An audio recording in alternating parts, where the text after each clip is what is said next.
Hey everybody, so today I'd like to talk to you about music and the power music has.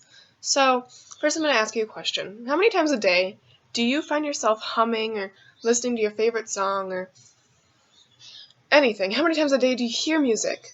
You can't go a day without hearing even the smallest little tiny bit of music. Music has this power to impact us, to speak to us, to speak to our souls. You wonder why, how, what about it is it? So, first off, I'd like to talk about a study I found by V. Shaw. He talked about how music is like a primitive thing to our natural being, to our human culture, to from where we began. He argued that music even came from before we had a language to speak. It was that primitive and that raw from the beginning. He also talked about how music is the way we perform our human instinct, how it's one of our universal understandings. Over every culture we have this common thing, and that's music. We can all relate to that. We can all feel it. So what proof is there that music really has an effect on us? There's a lot of effects that music has, and a lot of studies that have been done. The first one from eMedExpert, a website I found, says that music improves our memory performance. Music has this ability to connect with our brain and make our brain process a lot more efficient. It talks about how when you study and listen to music, both sides of your brain are coming into play and working hard to create this processing a lot better. It also talks about how when you play an instrument and when you sing and you do activities like that your brain gets a lot better at processing. It's good. It has the ability to practice that and get a lot more efficient.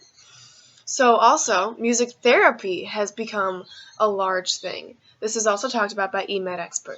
Music therapy has become a huge thing in our hospitals nowadays to help patients with their pain, to work on relieving that pain. And instead of taking medications and all these drugs and saturating your body with all these harsh chemicals, music has become a different form of help. So, on another topic, music affects our emotions. Ann Feelies says in one article and shares with us the story of a man that himself, he thought he was shy and he was just an anxious, kind of standoffish man, but the kind of music he listened to didn't match that. It wasn't anxious. Instead, it was very harsh and dark and heavy, and it was super aggressive music. So whatever kind of music you think that would be, he didn't specify. But he then went to a therapist to find out what's going on here. Maybe it's meaning something else. And he found out from this therapist that he was depressed and he was dealing with anger. And the therapist shared with him how the music was speaking for him and for the deep emotions inside of him. So music speaks for our emotions, whether you're in a happy mood and you're going to listen to, ooh, let's listen to Happy. Or you're in a lovey-dovey mood and you want to listen to a love song, All of Me. Or you're sad, so you're going to go listen to a song, something that's going to make you cry. Music also aids in coping with stress. eMedExpert once again talks about how there was studies that music and infants, the way music impacts infants at that young age when they're crying and upset, you can play them some music, some calm music, and they calm down. They don't understand what they're hearing because they're so young, but it still affects them. So, on to the audience analysis that we did. I asked you all a few questions about what genres you listened to and how music made you feel, and you shared with me your favorite genres. And you shared with me also that, like, the way slow songs impact you is much different than a punchy song. Slow songs will make you feel calm and even solemn at times, and a punchy song will make you want to go work out or go for a run or in a better mood or get you ready for a game. When speaking of the varying effects of different genres, there was a study done by a researcher at Heriot-Watt University.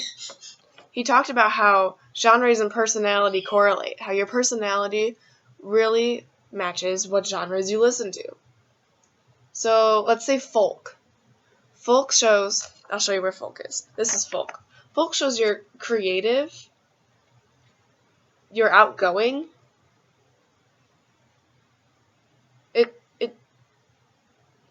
creativity really makes sense. And then one that doesn't make as much sense is heavy metal. Heavy metal shows creativity, but it also shows that you're at ease and a gentle personality. It's interesting how the genres can line up with our personalities. This study was done by Cooper B. It's where you found it on the website. Cooper B. wrote and shared this study with us. Music can also make us feel different ways. Like, let's say something like this. It makes you want to calm down and just listen and just slowly breathe. While something like this, you